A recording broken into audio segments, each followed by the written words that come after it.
Okay, so welcome to this dialogue about rational expressions. We're going to start by talking about one of the most basic things about rational expressions, and that is how do you exclude values from the domain of an expression. Okay, so remember first of all, what is a rational expression?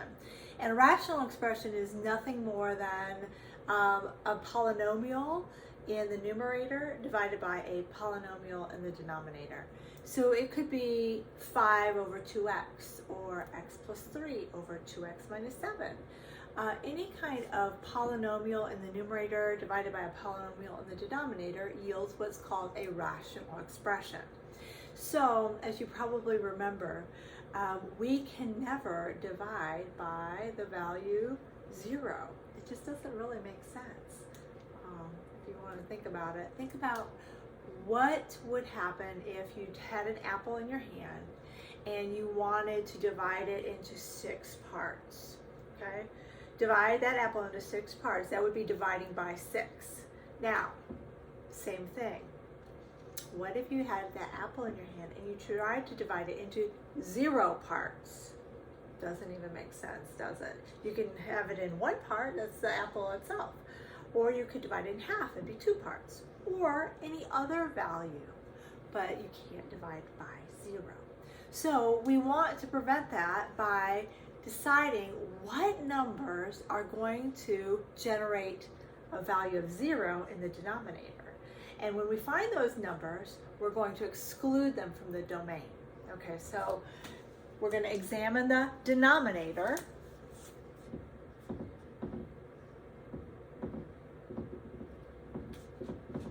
And we're going to find any values that create a 0 in the denominator. Okay, and we're going to exclude those. Okay, now notice we're focused on where? We're focused on the denominator. We don't care about the numerator because the numerator can be positive, negative, a fraction itself, or even 0, right? Because if I've got 0/5, I got 0. I got nothing, okay? So we're only focused on the denominator. So here's a couple of examples. 7 divided by x plus 5. What would we have to exclude here?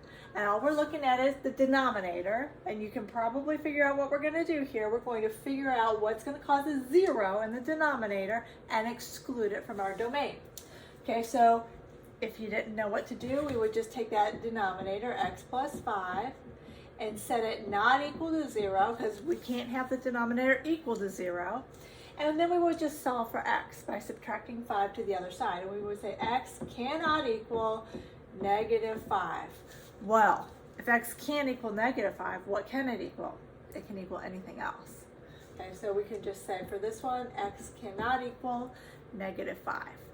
Now, for the second example, x divided by x squared minus 36, we have a little more work to do, okay? Because x squared minus 36, well, something probably comes to mind right away that's going to cause a 0 in the denominator.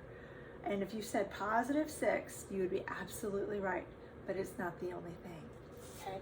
Remember that x squared minus 36, that's a difference of squares. So we can factor it into x plus 6 times x minus 6, and we can set both of those things not equal to 0 and say, all right then, x can't equal -6 and x can't equal +6. And both of those things need to be excluded from the domain. Okay, so we would say x cannot equal plus or minus 6 there. Okay, for the last example for this part, we have a rational expression of 7x divided by x squared minus 5x minus 14. All right then, what do we do with the 7x? Trick question, because we don't care about the numerator. All we're really focused on here is the denominator. So take that x squared minus 5x minus 14 and set it not equal to 0. X squared minus 5x minus 14 can't equal 0. And what would that make x? Well, if you don't know, probably need to factor it. Do you remember how to factor this? We would look for a couple of things that multiply to make negative 14, but subtract to make 5. And so we could say that would factor into x minus 7, and x plus 2 cannot equal 0. Okay, so we'll set each of those equal to 0 and say x minus 7 can't equal 0. So x can't equal 7. And also x plus 2 cannot equal 0. So x cannot equal negative 2. So in this case, x cannot equal 7 or negative 2. But besides that, it can equal anything else. Okay, so that's how you're going to go about excluding values from the domain of a rational function. I'll see you next time.